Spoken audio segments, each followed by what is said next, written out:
گزشتہ ہفتے ہم نے سورہ کہف کی آیت نمبر 105 کو سمجھا تھا۔ آج ہمارا جو سبق ہے وہ ہے سورہ کہف کی آیت نمبر 106،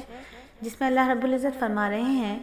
یہ ہے جہنم کی شکل میں ان کی سزا، کیونکہ انہوں نے کفر کی روش اختیار کی اور میری آیتوں اور میرے پیغمبروں کا مذاق بنایا تھا۔ اللہ کو جھٹلایا، اللہ کی وحدانیت کو جھٹلایا، انبیاء کو جھٹلایا، آسمانی کتب کو جھٹلایا،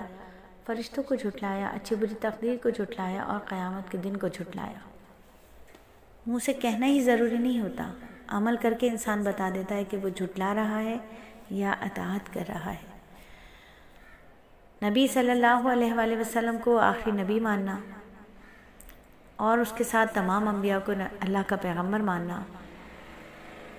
قرآن کو اور آسمانی تینوں کتابوں کو دل سے ماننا اور اس کے لائے ہوئے قوانین کو اپنی زندگیوں میں لاگو کرنا، یہ تمام چیزیں پریکٹیکل میں نظر آئیں۔ اگر قرآن کو پڑھا، اس کو سمجھا اور اس کو پریکٹیکل میں نہیں لائے تو اس کا مطلب اس کو جھٹلا دیا، اس کی آیتوں پر یقین ہی نہیں کیا۔ دنیا کے اسباب سے سب کچھ ہونے کا یقین اگر دل میں آ جائے تو اس کا مطلب اللہ کی توحید پر یقین ہی نہیں کیا۔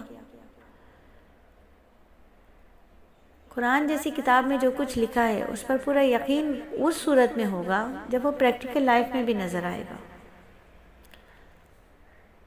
تو آیتوں کا مذاق اڑانا، آیتوں کو پڑھنے کے بعد ان کو نہ سمجھنا، ان پر عمل نہ کرنا، ہنسی ٹھٹے میں ان کو اڑا دینا،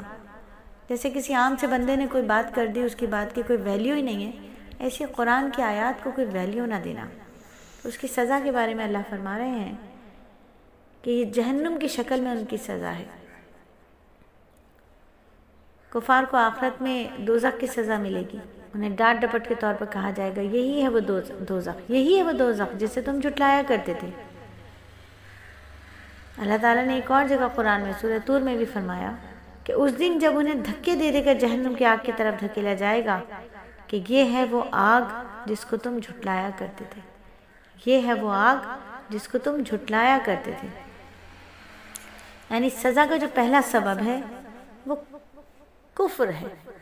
جھٹلانا ہے اللہ کی آیات کو۔ اللہ تعالیٰ کفار کی سزا کا پہلا سبب یہاں بیان فرما رہے ہیں کہ وہ دنیا میں کفر کی تاریکی میں